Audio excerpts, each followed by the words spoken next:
Welcome to Saturday Morning Classics. This is The Revenge of the Manitou by Graham Masterton. So sit back, grab a cup of coffee, and enjoy the story. Chapter 8. Gradually, the police officers and medics returned to their posts, and the sergeant, although he was looking colorless and shaken, turned around to usher Harry and Singing Rock and Neil back to their pickup. "What did you think of that, Sergeant?" asked Harry. "Did you ever see anything like that before?" The sergeant opened the door of the pickup for him and indicated that he should climb up. "I've seen hundreds of stiffs in this job," he said harshly. "One more doesn't make no odds." Singing Rock looked at him carefully. Then he said, "I know how easy it is to become blasé, Sergeant, but let me give you one good word of caution. Tonight, just for once, don't be blasé. Look out for unexpected attacks. Take a lot of care." The sergeant wiped sweat from his forehead with his furry arm. "You talk like you know what's going on here," he said. "I do," said Singing Rock. "Well, that proves you're nuts," replied the sergeant. "Anybody who thinks they know how a bus gets to shine like a dead mackerel and how a woman gets herself frozen solid in the middle of September, they have to be going bananas." Neil said angrily, "Why the hell don't you—" "Neil," interrupted Harry. Then more quietly, "It won't do any good." Neil took a look back at the bus, still standing on the bridge with its windows frosted up. He could hardly believe that Toby was inside there, taking part in some unspeakable and unimaginable ritual. He could hardly believe that Toby had summoned down the squid-like sack and had actually sacrificed Mrs. Novato to him. But he was here, on this gloomy and fearful night, sitting in his pickup at Lake Berryessa with an Indian and a sarcastic mystic from New York, and he knew that it had to be true. He started the motor, and they drove off back down the highway. Singing Rock fingered the amulets around his neck. "I think we're going to have to bide our time until it gets dark," he said. "Then we'll come back and see what we can do to lay down a medicine circle." "How are you going to lay down a circle when the bus is on the bridge like that?" "It's going to be very difficult. That's the reason Miss Comakas chose to stop there. Nobody can come near without his knowing, and nobody can surround the bus with all the magical paraphernalia that you'd need to keep him permanently imprisoned there." "So what's going to happen now?" asked Neil. Singing Rock rubbed his eyes. "I'm not sure. I think we're going to have to play this the way it comes." They drove in silence for a while along the darkening road, but after a few minutes, Harry said, "There's one small thing that's been bothering me, something we never checked out. I thought about it last night, but then it slipped my mind again. I think if we've got ourselves a couple of hours to kill, we ought to go look for it."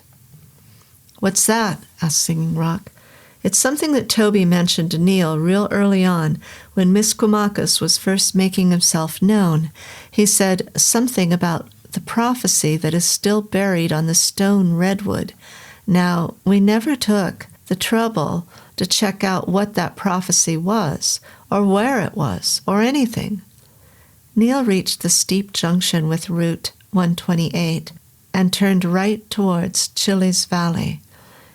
"It was my guess Miss Comakas was talking about one of the trees up at the petrified forest in Calistoga," he remarked. "I never went there, but I heard there's a huge stone redwood that's still half buried in the hillside." Harry turned to Singing Rock. "You want to go take a look? I think we ought to. If there's something on that tree that we don't know about, and Miss Comakas springs a nasty surprise on us, then we're going to regret it for the rest of our lives, which might be for 5 or 10 minutes or so, if we're lucky." "How are you doing for gas?" Singing Rock asked Neil. "I'm fine. Let's head on up there. If we don't find anything, it's something to keep my mind off Toby." The petrified forest was closed when they arrived. Although it was only a little after 5, the sky was thunderously dark, and the rumblings and shakings of an approaching storm were growing steadily louder. They parked the pickup outside the gates, and then Harry walked around to the office and gift shop, where a single light was still burning. He rapped on the window and mouthed, "Let me in." A pretty brunette in a brown overall came to the door and unlocked it. She said, "I'm sorry, mister, we're all closed up, but we're open again tomorrow if you want to drop by. The place is really worth a visit." "Look," said Harry, "is the manager in?" The girl shook her head. "Not this evening, he isn't." "Is there anybody here who knows something about this place, apart from you?" She shook her head. "There's only Professor Thoren, but he's not really a tree professor. I should drop by in the morning if I were you." "Who's Professor Thoren, and what does he do?" She frowned. "I'm not too sure. I'm only looking after the place while the manager's out. He's up at the tunnel tree right now." "The tunnel tree? What's that?" She smiled. "I don't know why you don't come see for yourself when we're open. It's really impressive. There's this stone redwood, and it's more than 300 feet long, lying on its side, if you understand me. It was buried deep in the rocks, and ever since about the turn of the century, they've been tunneling alongside of it so that people can walk down the tunnel and take a look. It's really neat." "And that's where Professor Thoren is right now?" The girl nodded. "He's been here a year or so, trying to work out the Indian writing." Harry stared at her. "I don't believe it. There's Indian writing on that tree? You mean that?" "Sure there is. It was in all the local papers. They found it round about 2 years ago, when they were digging the tunnel along further. It's only scratches. What they call picture writing." Harry said, "Of course. In Miss Quimakis's time, it must have been still hidden under the rocks." "I beg your pardon?" asked the girl. For the first time since he'd flown over to help Neil, he felt he was making some headway. It wasn't much, but it was something. It was an advance against Miss Quimakis, instead of another terrified retreat. "I want to ask you a favor," he said. "I know you're closed and everything, but I really need to speak to Professor Thoren." The girl looked suspicious. "Do you know him personally? I mean, are you a friend of his or something?" "No, I'm not, but that picture writing he's looking at is something my friends and I have to see." "Well, I'm sorry then. You'll have to come back in the morning." Harry gave the girl his deepest, most sincere expression, the expression he reserved for elderly lady clients who threatened to cross his palm with insufficient silver. "You have to believe me," he said. "This is the most important thing in my whole life. I've been searching for 10 years to see picture writing like this, across Alaska, down through Arizona, everywhere. 10 years of hardship and struggle, and you're telling me to come back in the morning?" The girl frowned at him, sympathetic but confused. "Well, I guess you could take a quick look," she told him. "But you'd have to pay the regular admission." "I'll do it," said Harry, "and I'll pay for my friends, too." "Friends?" she queried, but he was already peeling off $6. Once the girl had reluctantly handed over 3 tickets, Harry walked quickly back to the pickup and rapped on the window. Neil and Singing Rock had been listening to the radio news, and they hushed him for a moment. Then, when the news was over, Singing Rock said, "They tried to get to the bus with 6 specially trained men. As far as they could tell, all 6 of them were struck down and killed. They're just lying in the road." Neil said, "It sounds hopeless. How the hell can we fight against something as powerful as that?" "I think I've got a clue," said Harry. "There's a Professor Thoren working up here, translating some Indian picture writing they found on a petrified tree about 2 years ago. Apparently it was in all the papers when they discovered it, but I don't remember reading it myself. Mind you, that was before I met Miss Quimakis. I wasn't much interested in Indians then." "But Miss Quimakis said the writing was still hidden," said Neil. "What did he know?" asked Harry. "I don't suppose they get the San Francisco Examiner in the great outside. And this petrified forest was only discovered around 1860, after his last reincarnation." "How do you know that?" asked Singing Rock. Harry turned and pointed.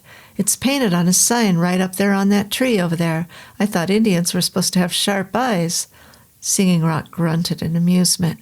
Then he climbed out of the pickup, and the three of them walked through the turnstile, under the shade of an ancient oak, into the park itself. To reach the tunnel tree, they had to walk around a sloping path, up past a hilly meadow, and along the edge of a ridge. It was silent in the forest, except for the rustling of leaves and the scurrying of squirrels, and their footsteps sounded loud on the dry, leaf-strewn ground. Neil had brought along the flashlight from the pickup, but the woods were still dark and shadowy under the cloudy sky. Halfway along the ridge, they came to an enormous fallen redwood, fenced off with chain link. Neil shined his torch on it, and the wood glistened and sparkled. Like all the petrified trees in the forest, it had been infiltrated with silicas from volcanic lava, which had turned it gradually into stone.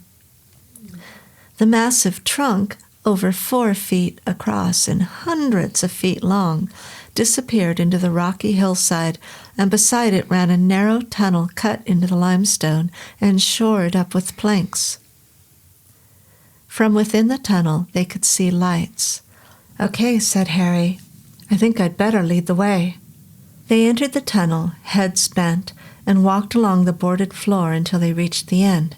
There, sitting on a camp stool in front of the petrified tree, with a battery of flashlights and cameras and drawing equipment, was a middle-aged man in jeans and a lumberjack shirt, peering closely at the bark through magnifying spectacles. Harry stood beside him and waited, but the professor was so engrossed in what he was doing that he stayed where he was, his head bent, his heavy eyebrows drawn together like aggressive caterpillars, his hairy hand poised to draw a line of India ink on his drawing pad. It was clammy and warm in the tunnel, and Harry tugged at his collar. "Excuse me," he said. "Are you Professor Thoren?" The professor's body flinched. Then, very slowly, he sat back on his camp stool and turned toward them.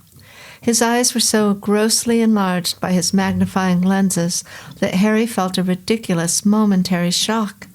But the professor took the glasses off and replaced them with a pair of normal eyeglasses. "Do you have any idea of the concentration it takes to make sense of these hieroglyphs?" he said in a deep New England accent. Harry grinned and shrugged, and the professor sighed. Harry grinned and shrugged, and the professor sighed. "No, you obviously wouldn't. But your interruption, let me assure you, has cost me 2 hours' train of thought." Singing Rock said, "We wouldn't have interrupted you at all, Professor, but it's desperately urgent. Many lives are at stake." "Urgent?" queried Professor Thoren. "How can anything to do with these hieroglyphs be urgent? They've been here for 2,000 years, or even longer. This tree has lain here for 6 million years. In this sort of business, nothing is ever urgent. How can it be?" Singing Rock said, "I can't explain, Professor, and I think if I did, you would find the situation too difficult to grasp. But I must assure you that we are serious, that we are perfectly sane, and that we must know urgently what it says in that prophecy." Professor Thoren looked at Singing Rock carefully. "You're an Indian, aren't you? This has nothing to do with Indian rights, is it? Nothing to do with that Wounded Knee business?" "I was there at Wounded Knee advising and helping," said Singing Rock, "but this particular problem has nothing to do with it whatsoever. This is a problem of Indian magic." Professor Thoren got up off his camp stool and folded it away. He was a tall, broad-faced man, and he had to stoop inside the confines of the tunnel. He said, "What makes you think these hieroglyphs are a prophecy? Do you know anything about them?" "Nothing at all," said Singing Rock, "but they were mentioned in the context of an Indian legend." "Well, you surprise me," Professor Thoren told him.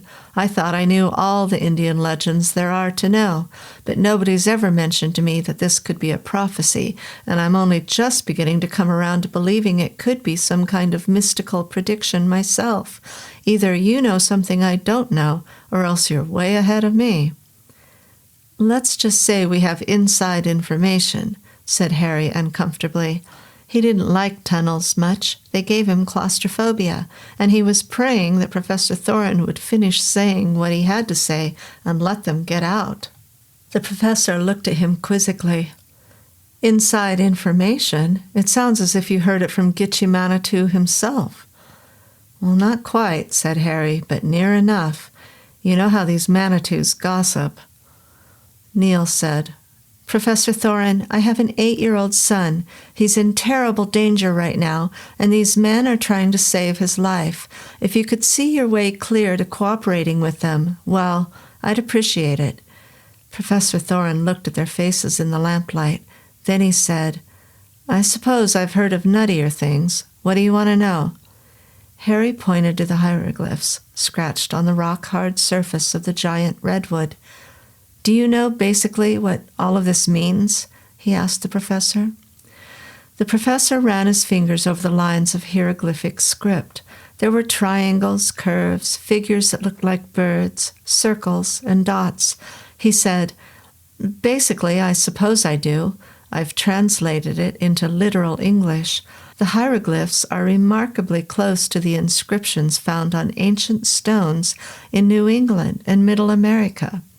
I don't know who carved them, or why, or even how, because this petrified tree is as hard as anything you'll ever find. But it must have been an important message because somebody took a lot of trouble to make sure it was preserved. It could have been here for 2,000 years, or maybe a hell of a lot longer. It comes right out of the ancient past, right out of a time when this land was Indian country, all the way from the East Coast to the West." He glanced up at Singing Rock. "I don't particularly sympathize with Indians who want to change things back the way they were," he said, "but I know what you probably feel about America. If it had once been my country, I'd feel the same way." Harry took out a handkerchief and mopped his face and neck. The tunnel seemed closer and hotter than ever, and quite apart from that, it was almost 6:30, and there wasn't much time left before the moon rose. "Professor Thoren," he said, "that translation?" "Well, I don't know how it's going to help you," shrugged the professor, "but here it is. The first hieroglyph here is a kind of opening announcement. You could almost say it means, 'Now hear this.' But the rest of it reads, 'After the days when the greatest of the chiefs has passed beyond, and after the days when all the lands and the beasts that run on the land have been lost, then the magicians outside shall wait for 999 moons in darkness, until the day of the invisible stars, when they shall unite and call down Palake and Nashuna and Coyote, the terrible ravager, and also call upon Osadagoa, son of Sadagoa, and those outside who are in no human shape." Professor Thoren paused and looked up. "I don't suppose it makes any sense to you so far," he said, "but I can explain it if you want." Harry, pale-faced and sweating, shook his head. "We know what it means, Professor. Just get on with it." Professor Thoren was about to say something, but then he assumed a resigned face and turned back to the petrified tree. "Okay, right here on the 6th line it says, 'The wonder workers shall take their due for the stealing of their lands and the beasts that run thereon, etc. And they shall also raise for this purpose that which sleeps below the surface of the waters, and which has been waiting since elder times.'" He looked up. "There is no corresponding word in the English language for that which sleeps below the surface of the waters, although it's represented here by just one glyph. It doesn't mean a fish or a prehistoric monster or anything like that. If you translated every nuance of this character, it actually means the great and feared god of ancient times who was banished below the waves and has been dreaming ever since of his return to the shores of earth. Singing Rock's face was strained. He said, "Is there any more?" Professor Thoren frowned. "You really take this seriously, don't you? You're not kidding around." "Professor," insisted Singing Rock, "can you please tell me if there's any more?" "There's one more line," said the professor. "It says something like, 'That which sleeps below the surface of the waters shall rise on that day on the bidding of Osa Dagoa, and the massacre of the thousands shall begin.'" The word they've used here for massacre could mean butchery or dismemberment. It's a very ancient glyph, which was often used to describe sacrificial rituals. Singing Rock was silent for a while. He seemed to be searching deep down inside of himself for something he had heard years and years before, from the lips of the medicine man who had taught him when he was young. Professor Thoren glanced at Harry inquiringly, but all Harry could do was shrug.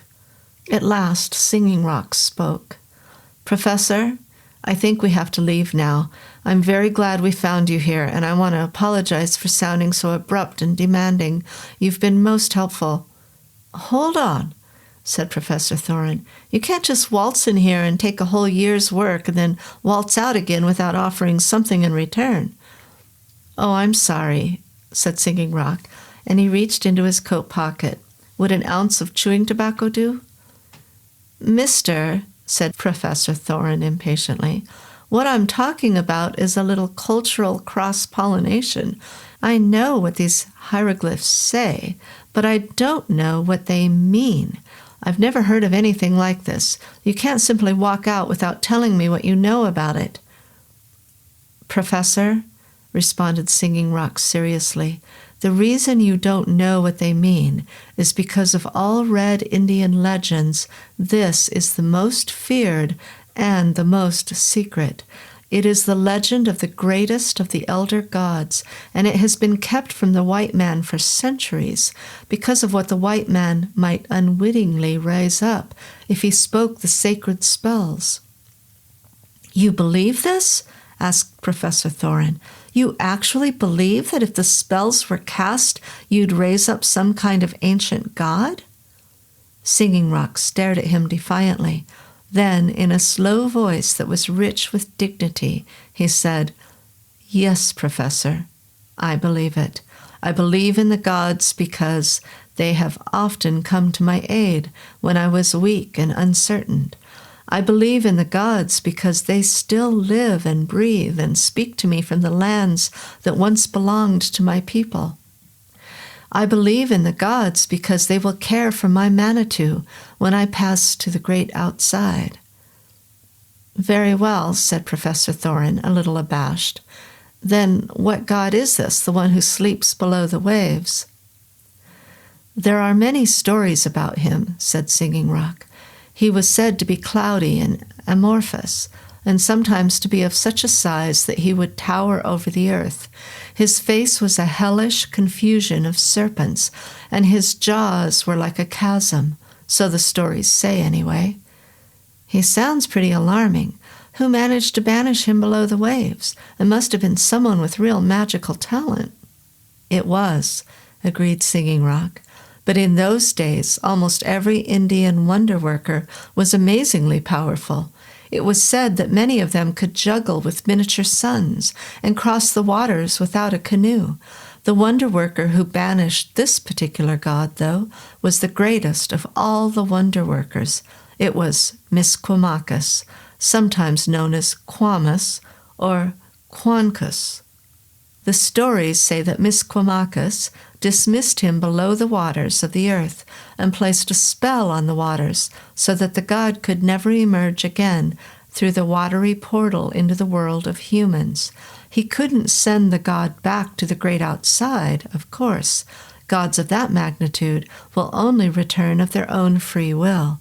But Misquamacus protected his people sufficiently well for them to flourish and grow without being molested for human sacrifices or massacred as they slept. But it says here that the god is going to be raised again, Professor Thoren pointed out. If he preyed on red men as well as white men, why would the wonder workers want to do that? A god who is released from a spell bears a debt of gratitude to those who let him out, said Singing Rock. That is part of the exact balance of Indian magic. Even if whoever lets him out is the same person who put him under the spell in the first place? Asked Harry. It makes no difference, nodded Singing Rock. You see, the god wouldn't have been put under the spell at all if he hadn't have been savaging or frightening the Wonder Workers' people, and so the balance would be maintained. Professor Thoren said, "Does this elder god have a name? Something I might recognize?" "Most of the elder gods have hundreds of names," said Singing Rock. The Natick Indians of Boston used to call this god Pakunawa, the Great Bear, because he came at night like a bear and left their people hideously mauled. When Cotton Mather talked to the Natics in the 17th century, he asked them what they knew of the stars, and they pointed up to the sky and said, Pakunawa. Mather was delighted because he thought the Indians miraculously knew the European name for the constellation of the Great Bear. What he didn't realize was that they were telling him about the elder god who came from the stars and devoured them. Some Indians called him a long, unpronounceable name, which means the being without shape of the estuaries. But I guess the most widespread name was Katualahu. It's hard to tell you what it means exactly, just like those hieroglyphs are hard to translate. The Sioux say it means he who lurks in the deepest lakes. Harry said, I think I'm going to go for some fresh air. This is like holding a seminar in a subway train. Neil chimed in, I'll join you.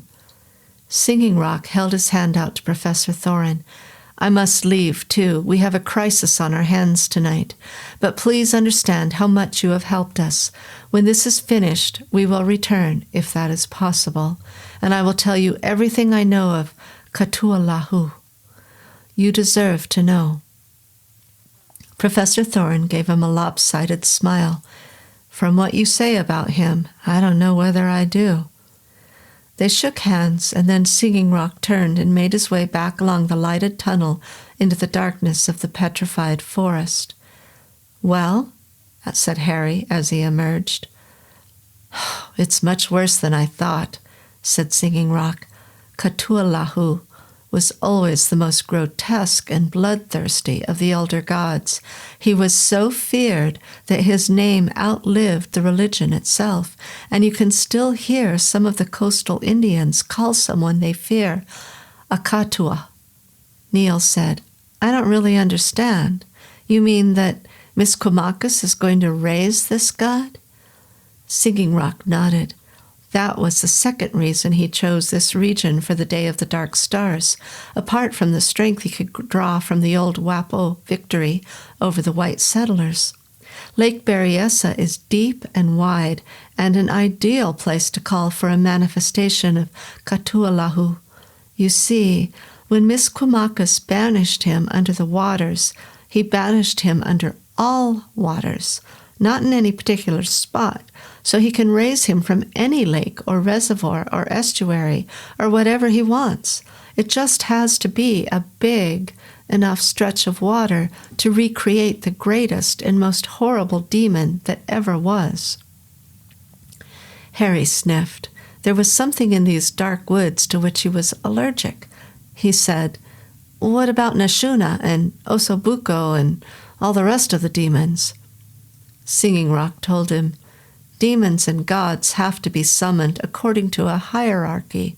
First, they summoned Sac, the guardian of the gateway, and with Sac's help, they're going to summon the lesser demons. Then they're going to call Asa Dagoa. For any kind of revenge, I would have thought Asadagawa would have been quite terrible enough, but Miss Quamacus is obviously hell-bent on using Asadagawa to call on Katualahu, and that's going to be devastation time.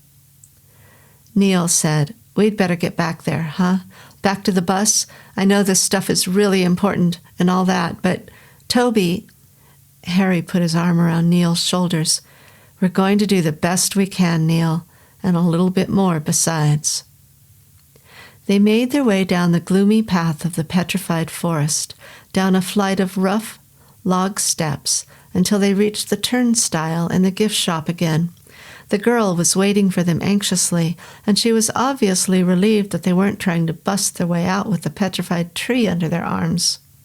"Did you see the professor?" she asked. "Sure," said Harry. "Everything's fine." "Did you enjoy the forest?" she asked. Harry shook his head. "No, I was petrified." They drove cautiously back along the highway to Lake Berryessa, but they needn't have worried about being intercepted by the highway patrol. The bridge across Pope Creek and its immediate surroundings were in chaos. Floodlights now illuminated the bridge from all sides, and there were police cars and press cars and armored half-trucks from the National Guard parked all over the road. There were police cars and press cars and armored half-tracks from the National Guard parked all over the road. Helicopters clattered in and out, bringing television teams and police officials, and there was a constant echoing blare of amplified comments from a loudspeaker system. The night was still warm, but it was unusually dark already, and the air still trembled with vibrations of a coming electric storm.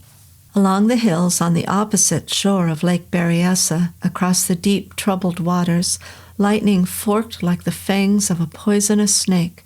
A cop held his hand up as Harry and Neil and Singing Rock slowly approached the bridge area in their pickup. "I'm a parent of one of the children," said Neil, and produced his driver's license again.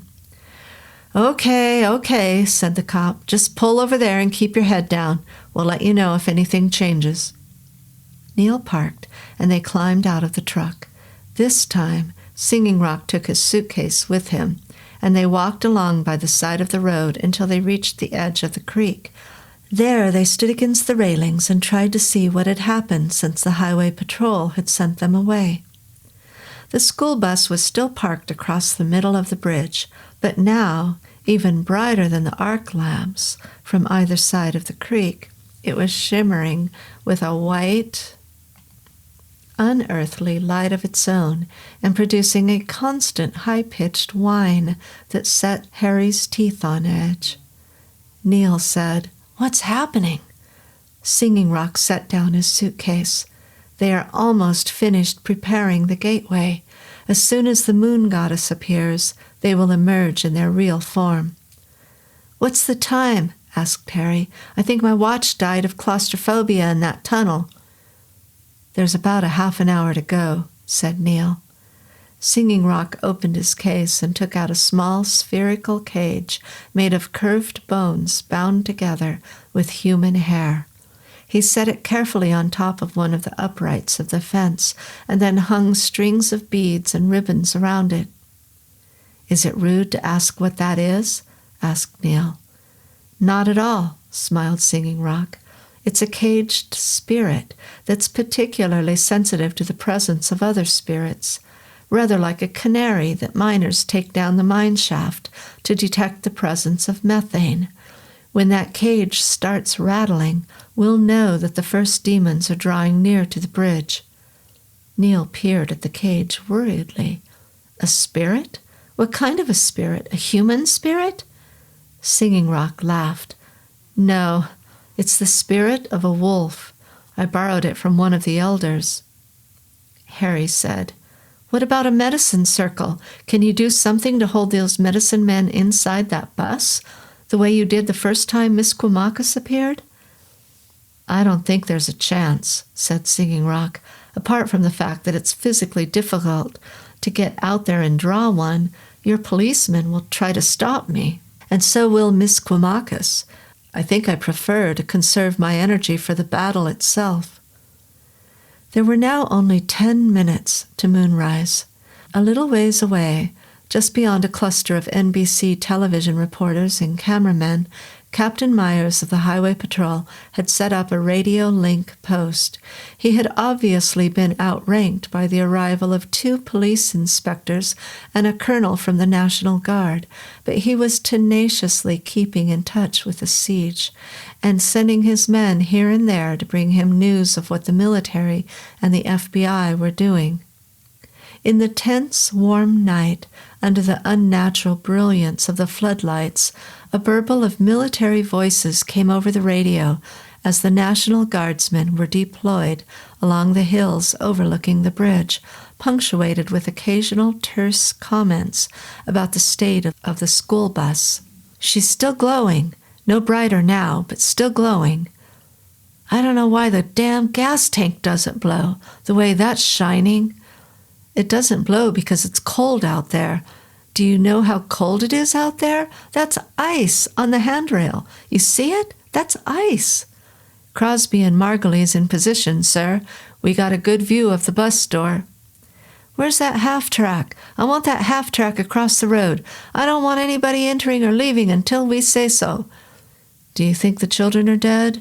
Who knows? Who knows what the hell's going on?" Singing Rock lifted his eyes to the thunderous sky.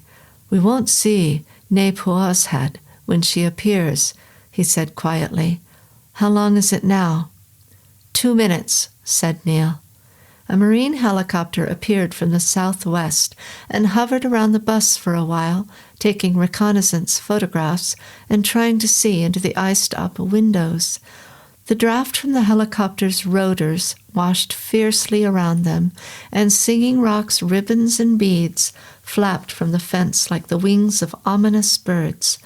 Clouds of dry dust rose from the creek bed and then gradually settled again as the helicopter sloped away southwest again and disappeared. "About a minute," said Neil. "Then it's now," whispered Singing Rock. "Now is the moment." The keening whine from the bus suddenly died away. The police and the troops didn't notice at first, but then gradually the hubbub from both sides of the creek diminished and sank into silence. Everybody turned and stared at the bus. There was total quiet under the floodlights, as if they were all waiting for the first take of a movie sequence. Over the radio transmitter, a voice said, "What's happening now? All of a sudden, it's like a graveyard around here." The school bus, in absolute silence, exploded. An intense ball of fire rolled right out of the middle of it, and pieces of debris flew into the darkness and littered the roadway. "They've killed them! They've killed all the children!" yelped an NBC reporter. "The bus just exploded right in front of our eyes, and it must have killed everyone in it." A circle of fire still blazed on the roadway, and billows of smoke obscured their view. But then Singing Rock touched Harry's arm and said, "Look!" In the flames themselves, standing in a circle, were the tall figures of the 22 greatest Red Indian medicine men who had ever lived. They were dressed in their full ceremonial robes of buckskin and buffalo hide and elaborately woven robes, and their headdresses were decorated with horns and feathers and the tails of cougars. Among them, in a robe of black and red that shimmered with gold and silver threads, with a headdress of outspread eagle's wings, and carrying a mystical carved staff, was the greatest of the greatest, the wonder-worker whose name was still whispered by the grasses and the trees of the wide American continent. His high cheekbones were painted with blue and yellow and white in the war decorations of the Iroquois, and his deep-set eyes burned with pride and with a desire for righteous vengeance. Neil, with a feeling of breathlessness and fear, knew that this was the being who had possessed and overwhelmed his son, who had come to life as a man of wood and tried to destroy him. It was Misquamacus. Singing Rock said, "Gitche Manitou, protect us. Gitche Manitou, aid us. Gitche Manitou, see that our desire for peace is good and guide our hands." He was about to cast the powders in front of them for protection when Harry tugged at his sleeve. "Singing Rock, for God's sake, look what they're doing!" Through the barricade of police cars and armored trucks came a squad of 10 National Guardsmen, young and fresh-faced under their khaki helmets. They formed a line across the road and then knelt down, aiming their rifles at the medicine men. Singing Rock, almost desperate, shouted, "They mustn't! Don't let them shoot! They mustn't!" But over the transmitter, the order snapped, "Aim, fire!" There was a sharp rattle of gunfire, but it was only because they knew what was going to happen that Harry and Neil and Singing Rock could follow the fatal action of the next split second. Misquamacus swept his arm across in front of him, dismissing the Manitous of each bullet and returning them to where they came from. Unprepared, unprotected, the 10 young guardsmen were shot down where they were kneeling, killed by their own bullets. They died on the road in dark stains of blood, twisted and crumpled like sleeping children. There was a stunned silence over the bridge and its surroundings, and even the news reporters stared without speaking. A brief, sharp odor of gunpowder drifted away on the unsettled wind. The echoes died away. Singing Rock bowed his head. "They never listen," he said softly. "They never, ever listen. Oh, ancient gods, protect us." It was too late now. A further detachment of National Guardsmen was running forward with rifles and rocket launchers and making their way through the fallen bodies of their comrades. They knelt on the roadway and aimed their weapons, while corpsmen ran out with stretchers to collect the bodies. In the middle of the bridge, Misquamacus was spreading his arms, and he was beginning to recite the words of the summoning of Nashuna and Palake and Coyote. His voice was deep, and it rumbled with the same timbre as the wind and the vibrations that shook from the storm across the lake. The other medicine men turned inward to face each other and spread their arms too, ignoring the intense line of guardsmen who were aiming their weapons at them. "Pick a target carefully," instructed the National Guard colonel. "Then shoot at will until you've brought it down." There was a nervous pause. Then, "Fire!" The second Holocaust was worse than the first. Both Neil and Harry dropped down to the dusty roadside as a shrieking, sparkling hail of automatic rifle fire burst over them in all directions. The NBC News reporter beside them was hit in the face and keeled over backward in a spray of blood. Police and soldiers and spectators twisted and fell, and bullets shattered automobile windows and pierced gas tanks. 4 highway patrol cars exploded and burst into flames, and the night was lurid with orange fire and the rank odor of blazing gasoline. The National Guard colonel still couldn't comprehend that the guardsmen's own bullets were being turned against them, and he ordered another detachment of sharpshooters forward. Harry, crouched on the ground, said, "For God's sake, Singing Rock, you've got to tell them." Singing Rock said, "There's only one thing I can do. I have seen it done by a great elder of my tribe, and I have heard it said that Crazy Horse could do it."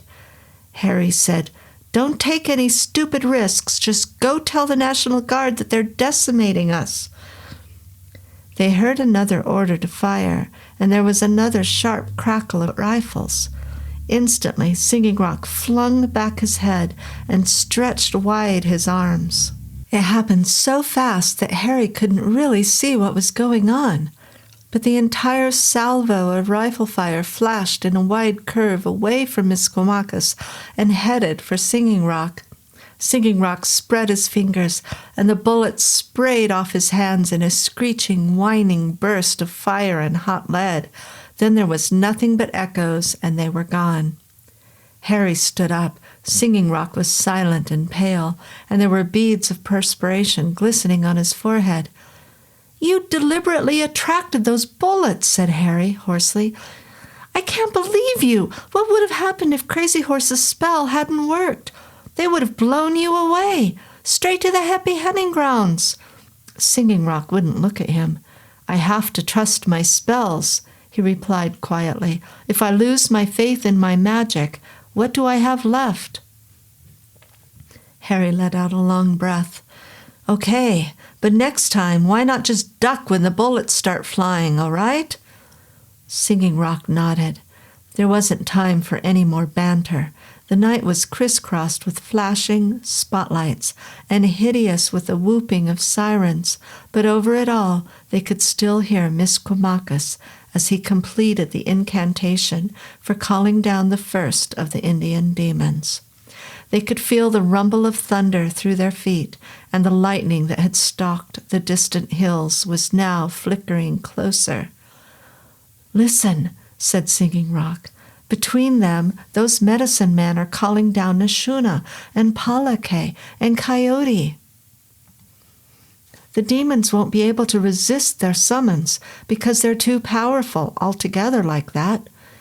Neil, wiping a smudge of dirt from his face, said, "What are we going to do if they call the demons down? How can we possibly fight them?" Singing Rock took a look at the spirit cage he had left on the fence. So far it was quiet and showed no signs of activity. He rearranged the ribbons and beads and finished casting the powders he had brought with him. Then he said, "What you have to remember is that almost every demon can be appeased. Some demons want blood, others want Manitous. If you can offer a demon what he needs to survive and maintain his strength on the great outside, then you can usually succeed in dismissing him." "Usually?" asked Harry. "How often is usually?" "More often than never," replied Singing Rock, "and right now we're clinging on to every straw we've got." There was an ear-splitting burst of thunder, and they looked in fear up at the sky. All the way down the dark length of the lake, huge trees of forked lightning sizzled and crackled, and the air reeked of electricity. Then darkness swamped them again, and the heavy clouds rolled over the mountains and blotted out the stars and the moon and the night sky. Misquamacus was calling now at the top of his voice, "Nashuna, we summon you! Nashuna, we command you!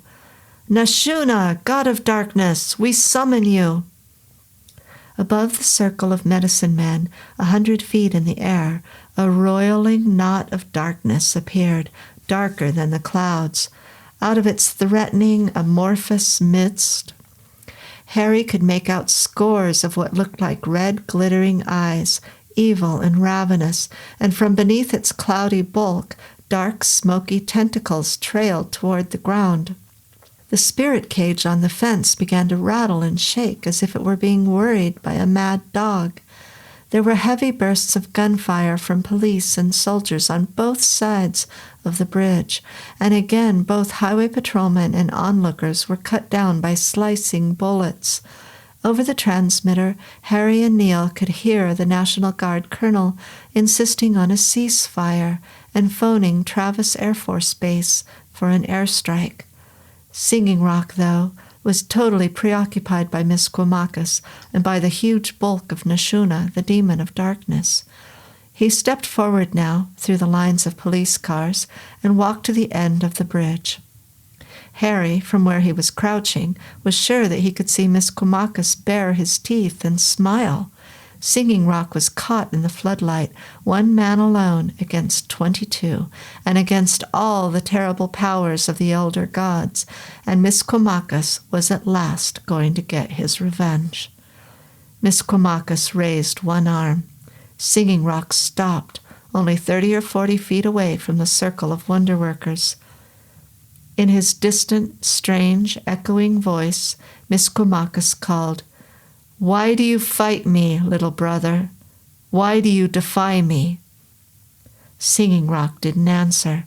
Instead, he lifted his medicine bones and beat them together over his head in a complicated rhythm. Then he pointed one bone up to the sky, up toward the dark bulk of Nashuna, and spun the other bone in his free hand. Misquamacus suddenly understood what Singing Rock was doing and raised his own arm toward Nashuna. But he was moments too late. Singing Rock's incantation was completed, and he abruptly pointed his second bone toward Neem, the bringer of thunder, one of the most celebrated wonder workers of all time. There was a roaring, grinding, screeching sound like a cliff collapsing. Neem, a muscular Indian in a buffalo horn helmet, crossed his arms in front of him to prevent Singing Rock's spell from reaching him. For almost a minute, the two of them struggled against each other, with Misquamacus powerless to intervene. Branches of lightning spat and fizzed around them, with sparks showering across the road surface. From where he was standing, Harry could see that Singing Rock was hunched forward with effort, and that the arm which was still raised toward the grim shape of Nashuna was trembling with effort. Suddenly there was a horrendous scream. Neem, the bringer of thunder, had fallen to his knees. Singing Rock was almost standing over him now, pointing one bone toward his body and keeping the other bone directed at Nashuna. The rumbling noises were deafening, and Harry felt sure the whole bridge was going to collapse. "Nashuna, demon of darkness, I give you this being's darkness for your stores of night," called Singing Rock in a high, strained voice. "Take his darkness as my sacrifice and go back to the great outside." Neem fell to the road. He tried once to claw his way toward Singing Rock, but he knew that he was defeated. Singing Rock had been too quick, too direct, and had used one of the most powerful sacrificial spells. Dying, the Thunderbringer shrieked in agony as his skin peeled away from his body, transparent layer by transparent layer, and as his muscles and membranes and bones were bared. He fell apart like a dissected flower, while his inner darkness, the secret shadows inside his body, were drawn through Singing Rock's steadily pointing bone and funneled into the black knots of Nashuna's maw by the other upright bone. There was another peal of thunder, and Nashuna was gone. Singing Rock stepped away from the spread-out remains of Neem, the medicine man, warily watching Misquamacus. No emotion showed on Misquamacus's face, but he kept his arms raised as a protection against Singing Rock's magic. "You have defied me," said Misquamacus, "not for the first time, but for the second time. You will die for this, and your Manitou will wander the great outside forever in constant agony of mind and body. I, Misquamacus, promise you this." Singing Rock said nothing, but abruptly turned his back on Misquamacus and walked off the bridge. He came back to Harry and Neil and set his bones back in his case with almost casual professionalism. It was only when he turned to look at Harry that the strain on his face really showed. He was white with effort, and his eyes seemed to have lost all expression. "How can you turn your back on him?" asked Neil. "Why doesn't he strike you down?" Singing Rock dabbed at his forehead with his handkerchief. "He let me go because we've declared this a kind of contest. There are rules to any contest, and the rules to this one are that you don't unleash your medicine on anyone whose back is turned." Captain Myers came across from the protection of his highway patrol car. He said briskly, "I thought I told you jokers to stay out of this. I thought I specifically ordered you out of here." "It's just as well you didn't," Harry told him. "You'd all be lying around like cut-up frogs by now." "I demand to know what's going on here," said the captain.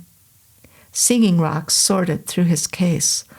"What's going on here is that I'm saving your life," he said brusquely, Now, if you know what's good for you, you'll stay out of my way and let me get on with it." "But what the hell did you do out there?" demanded Captain Myers. "What was all that stuff with the bones?"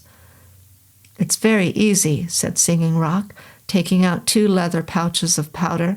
"Nashuna is the demon of darkness, and darkness to him is like a blood transfusion. Everybody has inner darkness, physical and mental. I gave Nashuna the inner darkness of Neem, that medicine man there, and Nashuna was satisfied and went away. I'm afraid you have to understand that the inner darkness of a great medicine man is worth a great deal more to Nashuna than that of a captain of the highway patrol. He might have had to dissect a few hundred policemen to achieve the same result." "Listen, you refugee from a traveling sideshow," snapped Captain Myers. "I'm ordering you off this area at once. If you try to make your way back again, I'll personally make sure that you're shot." Singing Rock said, "If you make me leave, then I assure you that you won't be here to shoot me." On the fence, the spirit cage began to rattle and shake again. Singing Rock turned around to listen to it, and then said, "It's Palake. Miss Quimacus has summoned down the demon of blood." "The demon of blood?" asked Captain Myers. "This sounds like a damn horror comic." There was more thunder and blinding lightning, and for a few seconds Miss Quimacus and his medicine men were silhouetted by what looked like floating globes of light, intensely brilliant suns that swarm above their heads. Harry, his hand raised to shield his face, could just make out the blue-white outline of something within that intense light source before the bridge and the creek were plunged into darkness again, and all he could see were red and green spots in front of his eyes. Singing Rock went forward again and stood in the gloom facing the bridge where Miss Quimacus had formed his circle. He called, "O spirits of wind, I call you now to help me. O spirits of the storm, give me your strength. I call upon you, hurricanes and whirlwinds, to give me your power." Captain Myers said, "What the hell is that idiot doing? Doesn't he know he's going to get himself killed?" Harry held the captain back. "Don't go after him. Give him a chance. He knows the risks better than you do." A faint breeze began to disturb the grass around them. Then the breeze rose to a soft wind and whistled through the fence and through the bones of the spirit cage. In a few seconds, the wind had whipped up even harder, and clouds of dust were blown up from the sides of the highway. In a minute, it had become a shrieking gale, and they couldn't even hear themselves speak. Behind Miss Quimacus, in the center of his medicine circle, the swimming globes of Palake, the demon of blood, flared up again. They were brighter than the sun, brighter than anything Harry had ever seen before. In the end, he found it impossible to look.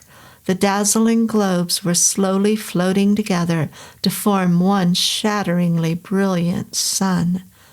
With his eyes screwed up against the light, Harry watched Singing Rock anxiously. He could see that the Indian was already tired, pitting his magic against Miss Quimacus and 20 other medicine men, any one of whom was more experienced and more powerful than Singing Rock could be in 3 lifetimes. And as the demon shone and slowly brought himself together into one supremely evil and unconquerable shape, Singing Rock's head fell onto his chest, and his arms gradually dropped. The gale-force winds, which had sprung up so quickly, began to die away. "Come on, damn you," whispered Harry. "You can't let him beat you now. Come on, Singing Rock." But Singing Rock was exhausted. He sank down on one knee and held his hands to his head to concentrate on the spell he was trying to work.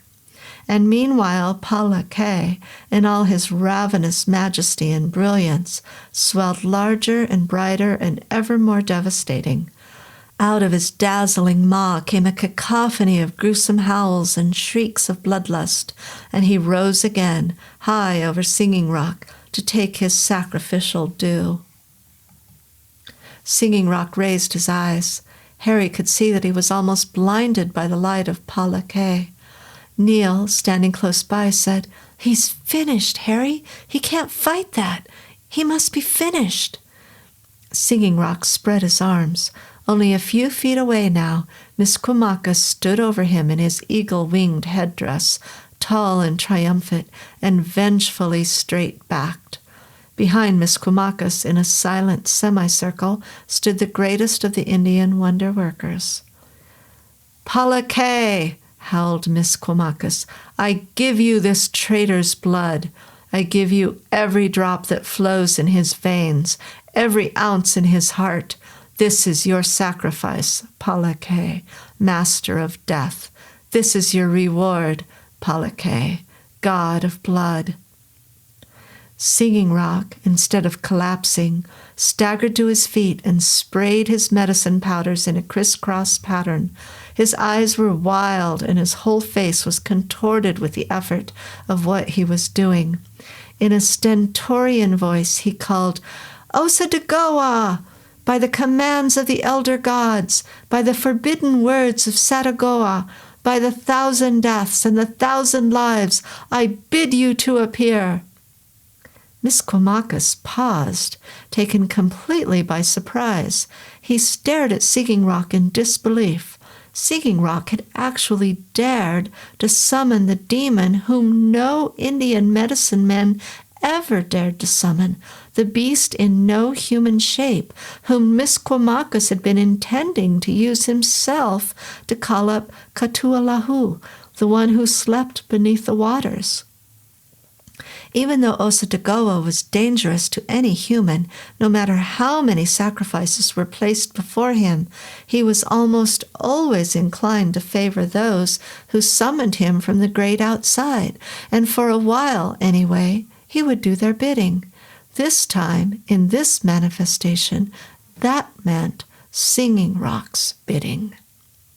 Singing Rock had scarcely spoken when a strange, cold cloudiness began to form over the bridge.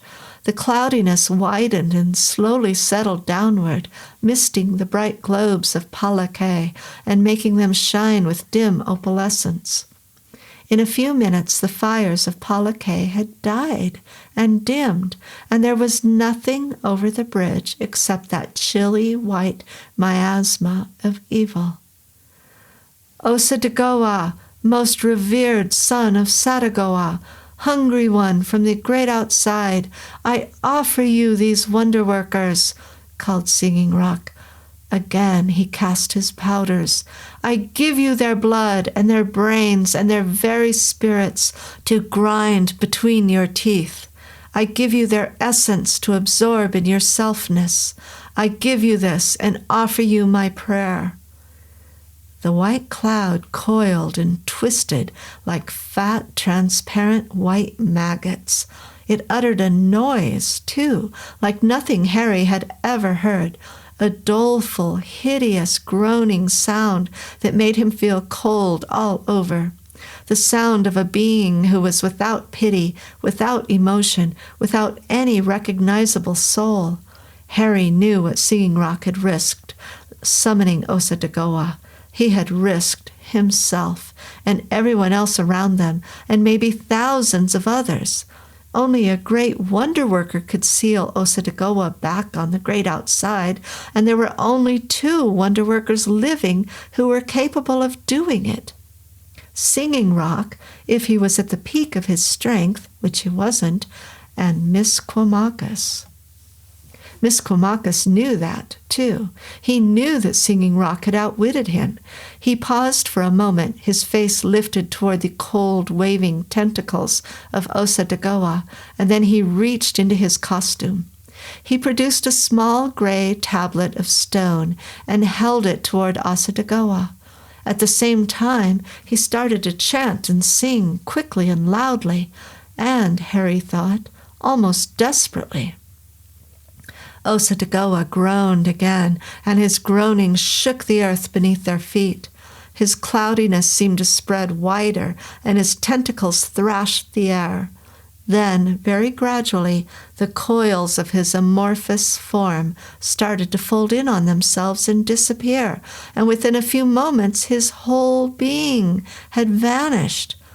Now Misquamacus faced Singing Rock alone, but the ancient wonder-worker turned his back on Singing Rock contemptuously for a while and raised his arms to address the other medicine men.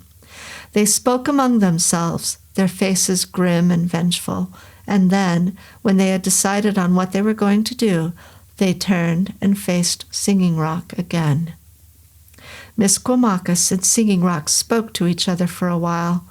Harry tried to catch what they were saying, but they were talking quietly and with little emotion, and when he did catch an occasional word, it sounded as if it was in some Indian language. It could have been a challenge from one medicine man to another. It could have been a demand from Misquamacus that Singing Rock should leave the side of the white men and fight instead for his blood brothers. Whatever it was, Singing Rock shook his head at the end of it and walked back through the lines of police cars without another word. "What's happening?" demanded Captain Myers. "What's going on out there?" Singing Rock knelt down by his case and put away his powders and his amulets.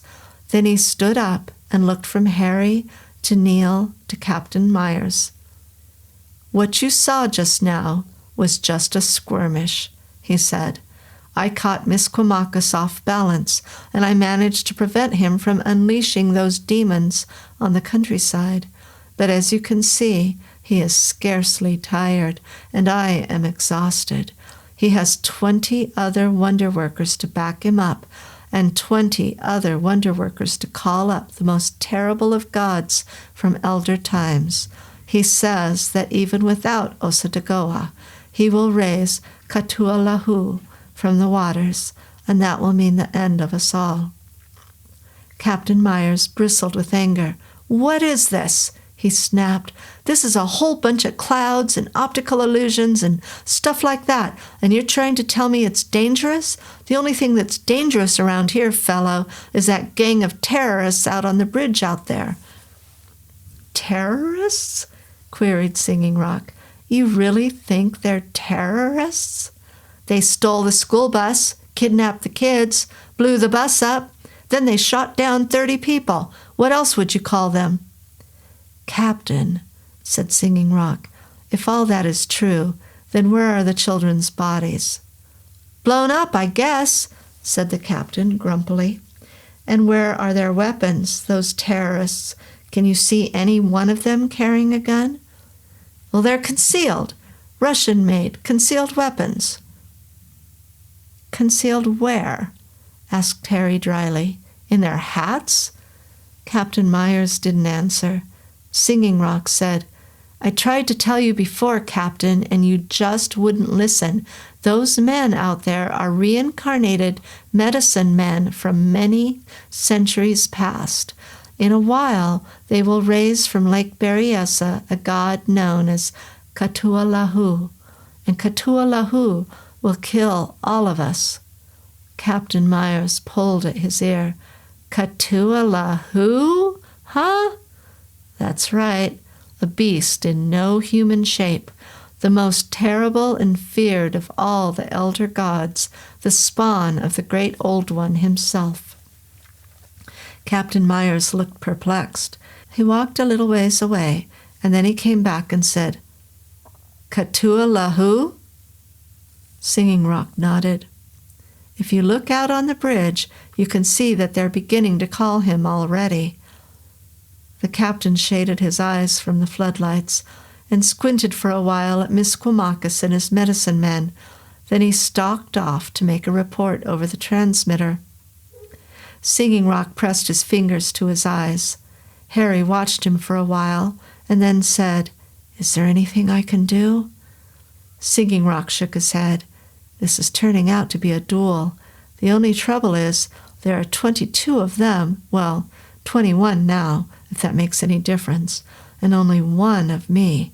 I can't fight them very much longer.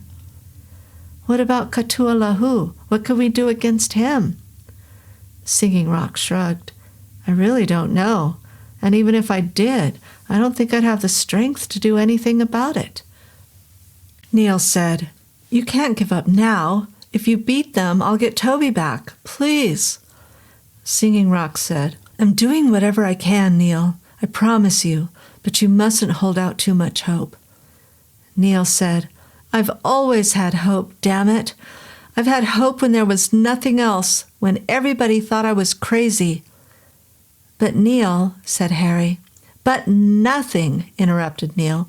The point is that white men beat the Indians once, including their medicine men, and if they did it once, they can do it again. If Misquamacus was so great, how come the prairies are all farms now, and all the buffalo are dead, and the elder gods are all forgotten? How come the Indians are all living on reservations? Singing Rock tiredly ran his hand through his hair. The Indians lost because they lost faith in their magic, he said. It wasn't anything to do with the power of medicine men like Misquamacus. It was just that the medicine men couldn't do anything without the support of their nations. I don't believe it, snapped Neil. I believe the white man won the West because he worked harder and fought harder and because he wouldn't ever give in. Neil, said Harry, trying to calm him down. I don't believe the Indians lost faith, repeated Neil. I just believe that the white men were stronger, and that was all. There was a rumbling noise from the direction of the lake. A humid wind blew for a while and then died away. It left a strange smell behind it, a smell of fish and cold fog. All along the shores of Lake Berryessa, the water began to foam and grow agitated. A small tidal wave even washed into Pope Creek, below the bridge, in a swill of muddy froth. Singing Rock turned and stared at the bridge. He could see Misquamacus, illuminated by the police floodlights, swaying from side to side and singing in a piercing, high-pitched tone. He's nearly finished calling the Old One, said Singing Rock. When all 21 of them recite the summoning together, then the waters will open, and you will see Katualahu. Well, I hope you won't. Neil, Harry, you'd better get in that pickup and burn it on out of here. We're not going to stand much of a chance now. John, said Harry, I'm not leaving you here. You have to, insisted Singing Rock. You're no damned use to me anyway. John, I'm not going, and that's final. Singing Rock looked at Harry for a moment, and then offered his hand. All right, he said softly. I appreciate you staying, but don't say I didn't warn you. Out on the lake, a huge cold fog was rising in the darkness, and the waters were gurgling and seething in horrible anticipation. The earth cracked beneath their feet, and the temperature dropped lower and lower with each passing minute. Around them, police and reporters ran around in confusion. Only on the bridge itself was there any calm at all, an eye in the storm, as Misquamacus began to make slow, beckoning gestures toward the lake, summoning Katualahu, the terrible elder god. I guess this is almost our last chance, said Singing Rock. Misquamacus is really preoccupied now. It's going to take all of his strength to raise up Katualahu, without the help of Osadegawa, and all the strength of his friends as well. I'm going out there again. He opened up his case and took out 2 war axes, each one decorated with scalps and feathers. Then he gave Harry one last look and made his way back through the barricades toward the bridge. Harry called, Take care, Singing Rock, will you? But he wasn't sure if Singing Rock had heard him. Now, hundreds of feet above the churning surface of Lake Berryessa, the grayish fog rose in the dim and terrifying shape of the elder god.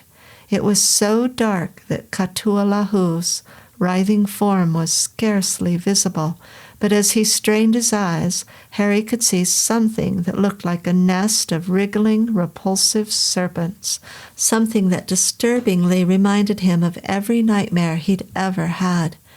It was the raw essence of fear and repulsion, the loathsome horror that crawled on the fringes of the night.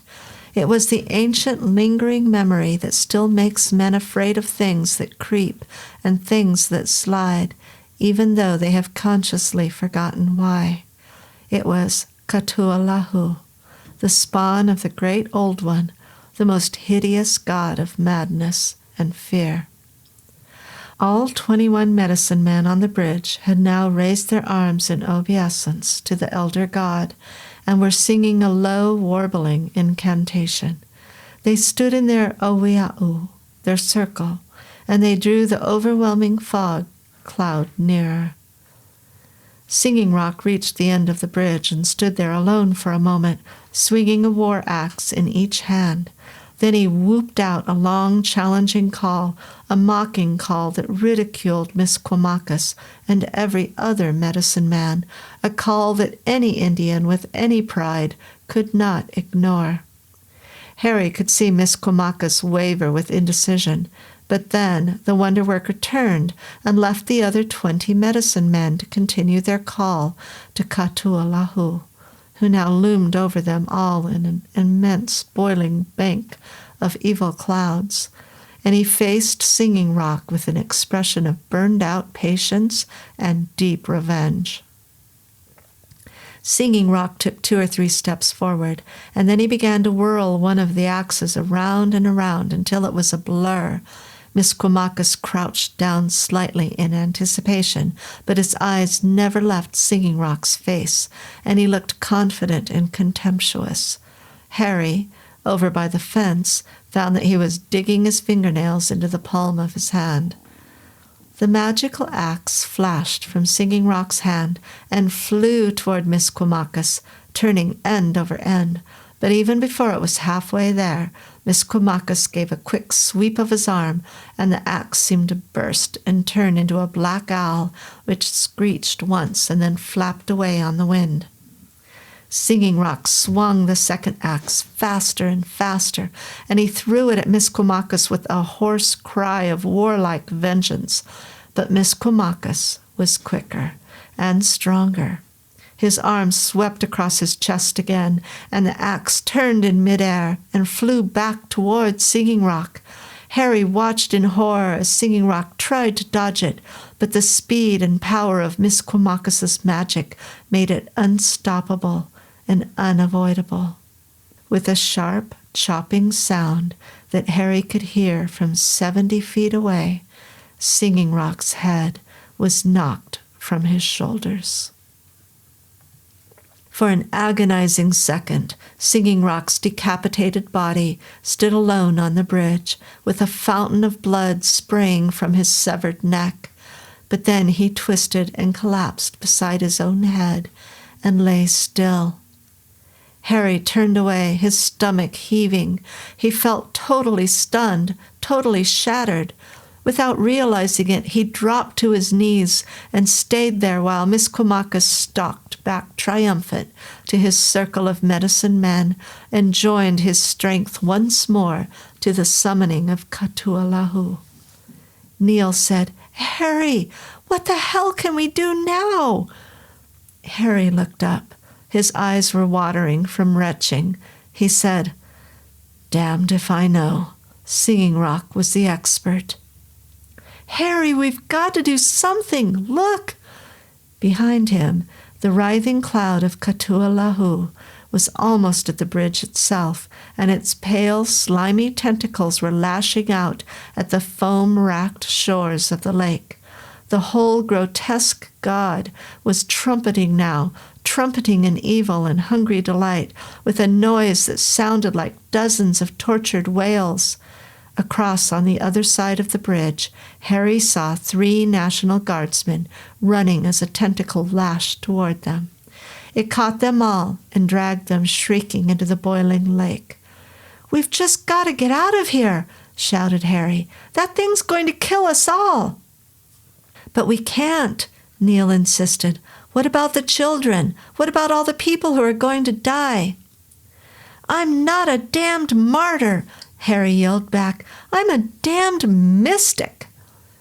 Already, policemen and soldiers were running past them and scrambling up the loose dirt and rocks of the hillside. A cold, foul wind was blowing, a wind that stank of silvery fish skins and fetid flesh. Out of the mass of serpents, another tentacle flailed toward the shore, and a policeman was crushed and pulled into the water. There was a high-pitched, screaming sound, and suddenly 5 Air Force jets, all flying in tight formation, came streaking northward along the length of the lake. They passed the cloudy bulk of Katualahu, and Harry saw the hot scarlet-blue flames from their tailpipes as they used reheat to climb and bank and circle away. Katualahu screeched and groaned, and another roiling mass of tentacles appeared from the upper clouds. Harry and Neil could hear what was happening over the abandoned transmitter. The National Guard had pulled back a half-mile, and their colonel was trying to direct the airstrike from Dyer Creek. "Airstrike to ground. What do you want us to sap?" "The bridge there, the Pope Creek Bridge. You see where that kind of gray fog stuff is? We're coming back for another run there. We don't see the bridge too clearly." "Where that gray fog stuff is, the stuff with the tentacles like a damned octopus." "An octopus? What is this? We don't see any octopus." Harry and Neil could hear the jets rumbling behind the hills. Then they flashed into sight again, still flying tightly together, and made a curving pass over the bridge and off into the clouds to the south. They were followed by a sharp sonic bang. "We see the bridge and the cloud mass. You want the bridge knocked out?" "That's right. Knock out the bridge and see what you can get when you fire a few rockets into that fog." "Okay, ground. We're coming in for a trial run. Then we'll get at it." Again, the whistle of the jets came near, but as they appeared over the hills, there was an abrupt garbling of sound over the transmitter, and a chilling, screaming noise. "What's happened? I can't see anything. Oh, my God, my eyes are gone, my eyes!" The 5 jets thundered overhead, but this time they were wildly out of formation. 2 of them collided almost over the creek side where Harry and Neil were crouched, and there was a monstrous explosion in a rolling ball of fire that spun across the valley and crashed onto the hillside opposite. The other 3 tumbled out of sight, but Harry and Neil heard 3 dull thumps in the distance and saw the flash of igniting fuel. Harry wiped sweat from his face and looked up at the towering bulk of Katualahu, white and heaving and infinitely evil, a mass of wriggling tentacles and cloudy horror. "Well, Neil, I guess we're on our own." Neil slowly shook his head. "We're not on our own. We never have been. These Indians have called up all their old spirits and demons and ghosts to help them. Why the hell don't we call up ours?" "What are you talking about?" said Harry. "Are you crazy?" "That's exactly what I'm not. I've been stupid, that's all. Dunbar tried to help me once, and he'll do it again. That's what he was trying to tell me. The Indians may have massacred those white settlers up here at Con Creek, but they made a mistake when they chose to use that massacre as a focusing point for all this. They disturbed the spirits of the settlers, right? They disturbed Dunbar's ghost. And what I said about the white men licking the red Indians is true. They licked them because they were stronger and better armed and better organized, and in the end they were more determined. Greedier, too," said Harry. "Sure, they were greedy, but their greed was what made their determination even stronger. And they're not only determined, they're here. They must be. They're just waiting for us to call them, like that monster was waiting for the Indians to call him." "You're going to call them?" said Harry. "Now I know you're out of your mind." Neil stood up. "You bet I'm going to call them. We're going to win this time, Harry. We won in the old days, and we're going to win again. My ancestors started all this, and it's up to me to set it right." Harry tried to grab his arm, but Neil ran off through the lines of deserted police cars, ducking and weaving. The ravenous cloud of Katualahu was almost over them now, its tentacles blindly searching for human flesh. Harry saw one white serpent slither across the ground and catch an unsuspecting jackrabbit, instantly tearing it into a bloody rag with a crushed skull and bulging eyes. Neil made it to the bridge. The 21 Indians were still standing there in their magic circle, using all their powers now to bring Katualahu out of the lake and across the countryside to devour and ravage and take revenge on the white man. Misquamacus was standing in the center of the circle, his head back and his eyes closed, his fists pressed against his chest. Out of his mouth came an endless howling ululation, a sound as ancient and timeless as the first man who ever called on the elder gods to wreak death on his enemies. Neil alone shouted, "Dunbar! Dunbar, I need you!" His voice sounded pitifully small amid the screeching of the Indian medicine men and the astral moaning of Katualahu. But he called again and again, "Dunbar! Dunbar! Dunbar!" Harry yelled, "Neil, it's no damned good. Get out of there!" "Dunbar!" howled Neil. "Dunbar, for God's sake, help me!" Harry rubbed dust from his eyes. He wasn't sure whether he was imagining things or not, but there seemed to be more people on the bridge. Their figures were faint at first, almost invisible, but as Neil shouted "Dunbar" over and over again, their shades seemed to gather substance and shape. They didn't take on complete solidity.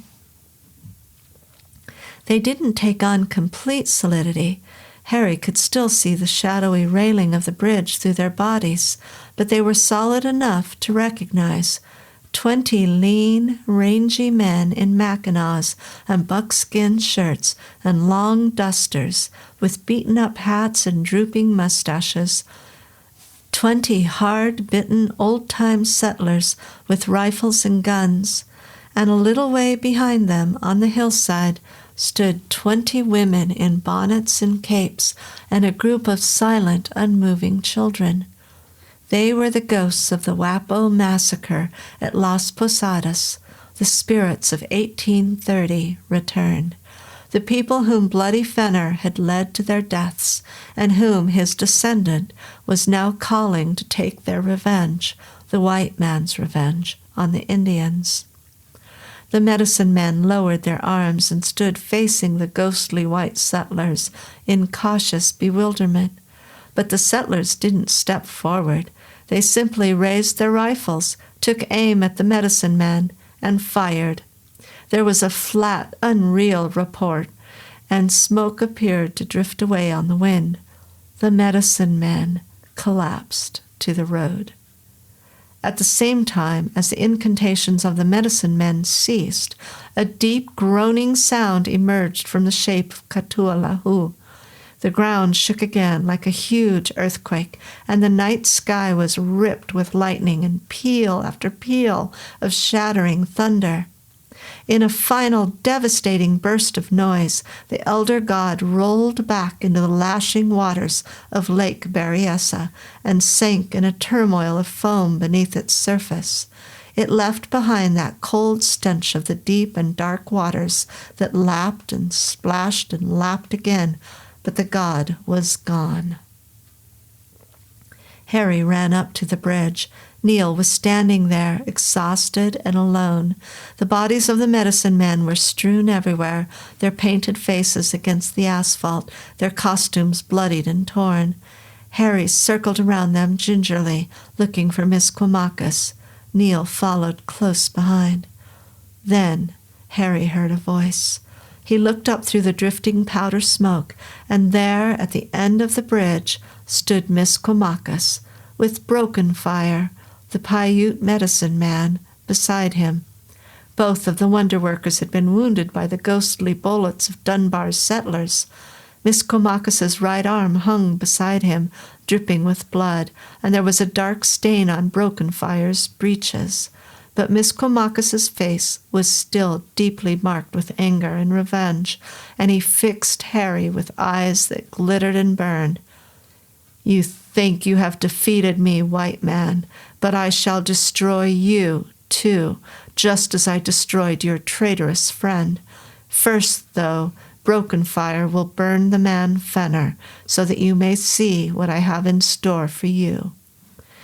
Broken Fire raised his hand, just as Andy Beaver had done, and pointed it toward Neil. Harry tried to take a step forward, but Miss Comakas made a sweep of his left arm, and Harry felt as if he was paralyzed, unable to move another step. Broken Fire chanted the ritual words to create fire and gave a low, penetrating cry. As he did so, however, there was a curious vibration in the air between him and Neil. For a brief moment, Harry was sure he could see the outline of a young man, with one hand raised, protecting Neil from the magic that projected from Broken Fire's outstretched finger. There was a roaring gout of flame from Broken Fire's hand, but it flared up against the ghostly outline of the young man and enveloped Broken Fire instead. The medicine man screamed in agony as the fire seared his face and his bare chest, and he dropped to the road in a struggling, twisting mass of flames. After a while, he lay still. Miss Comakas turned to Harry. "Your legacy has always been one of death and destruction, white man. You have slain my people and raped my women and destroyed my prairies and forests. Now you have dismissed even my greatest gods. I sought revenge on you and the one called Singing Rock, and on all white men and their running dogs, but revenge has sought me instead. This is my last life on this earth, and I must now go to the great outside unfulfilled. I could kill you now, but I shall not. I want you to remember me instead for the rest of your moons, that you knew and fought against Miss Comakas, the greatest of the wonder workers of ancient times. I want you to know, too, that even on the great outside I shall seek a way to revenge myself for what you have done, and that you will never be safe from my anger." The medicine man raised his hand in the Indian sign, which means, "So be it," and then turned away. All Harry and Neil could do was watch him disappear into the smoke and the darkness. But even as they stood there, they heard voices behind them, small, young, hesitant voices. They turned, and there on the bridge, where the bodies of the medicine men had been lying, were the children of Bodega School. Linus Hopland, with his scruffy red hair, Petra Delgada, Ben Nicolini, Debbie Spur, and Daniel Soskull. Even old Dowdy was there. They turned again, and where the burning body of Broken Fire had been, stood Andy Beaver, dazed but alive.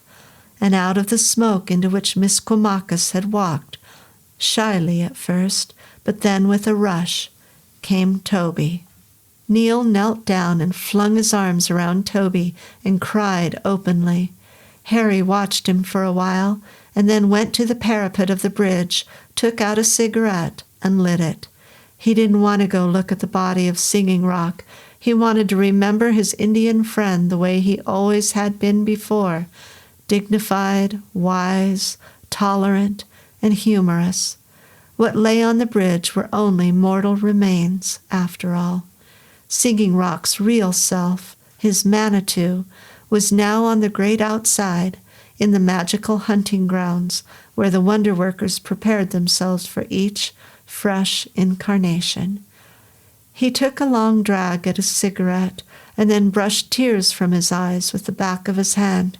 He thought he must be getting old. The wind always seemed to make him weep. They sat in the kitchen at Neil's house, polishing off the remains of one of Susan's cheese and bacon pies with fresh broccoli and red potatoes. Then Neil brought some more beer out of the fridge, and they drank a quiet toast to survival, and maybe to Dunbar, too. Harry said, "It was too near this time. I don't ever want to meet that damned Miss Quamacus again as long as I live." Susan gave him a gentle smile. "The best thing you can do now is forget it. It won't happen again, will it? Not like this."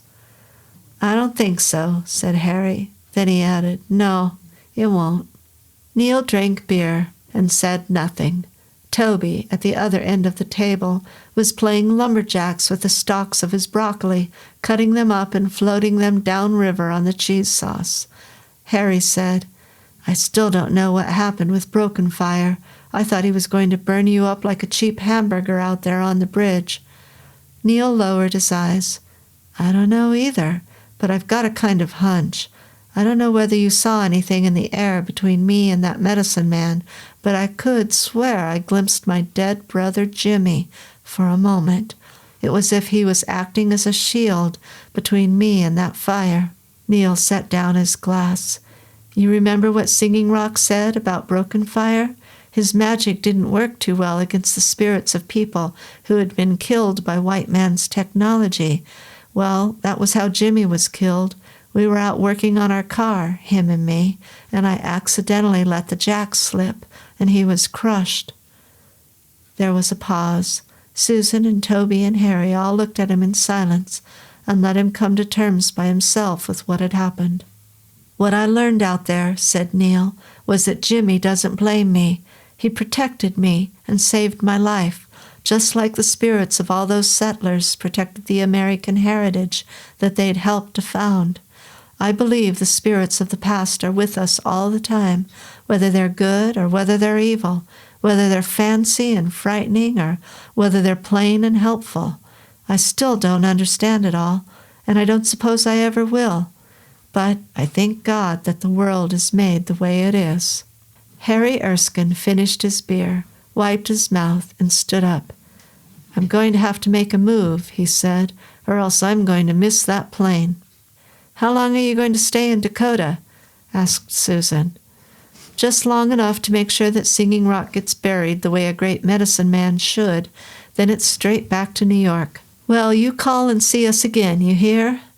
Harry nodded. "Thanks for the lunch. It was terrific." They walked out to Neil's pickup, and Harry threw his suitcase in the back. Susan and Toby stood by the kitchen door waving as he climbed into the passenger seat and closed the door. "So long," called Harry, "and stay away from Indian medicine men from now on." Toby grinned and lifted his hand for a second in the same sign that Miss Quamacus had made before he vanished, the Indian sign for "so be it." Then the sign was gone, and the boy was simply waving. Harry looked at Neil and tried to appear cheerful. "Nice boy you've got there," he said, and reached for his cigarettes. Humankind has not woven the web of life. We are but one thread within it. Whatever we do to the web, we do to ourselves. All things are bound together. All things connect. Chief Seattle, 1854. While the storytelling and history of the Wappo people vary slightly among sources, one fact holds true. The Wappo were the first to inhabit the surrounding regions of northern Napa Valley. Some 10,000 years ago, the Wappo tribe lived among the mountains, valleys, and forests, concentrated on the south shore of Clear Lake, Alexander Valley, and the Russian River Valley along the Sonoma County and Napa River watersheds. With the arrival of the Mexican missionaries in the 1800s, the tribe was given the name Guapo, which eventually became Wappo, meaning handsome and brave, in honor of the tribe's determined efforts to protect their people and land from colonization. The Wappo put up a valiant fight against the Mexicans, but were ultimately unsuccessful in retaining the way of life they had known for generations. According to the Napa County Historical Society, there were around 8,000 Wappo throughout Northern California, but their numbers dwindled dramatically by 1910. It is unclear how many Wappo descendants remain today. Known for being peaceful, brave, and hardworking, the tribe is united in their efforts to preserve their heritage. With 10,000 years of ancestry in the region, their story should not be forgotten. Derived from the Wappo language, the name Napa Valley, meaning land of plenty, would not exist without their presence in these valleys. I want to thank you all for listening to the final episode of The Revenge of the Manitou. We'll be starting a new story next week, and I'd like to know how many of you would like us to read Book 3 of the Manitou series, or if we should read something new and return to the Manitou later. What are your thoughts? Let me know in the comments section below. And have a great week, everyone.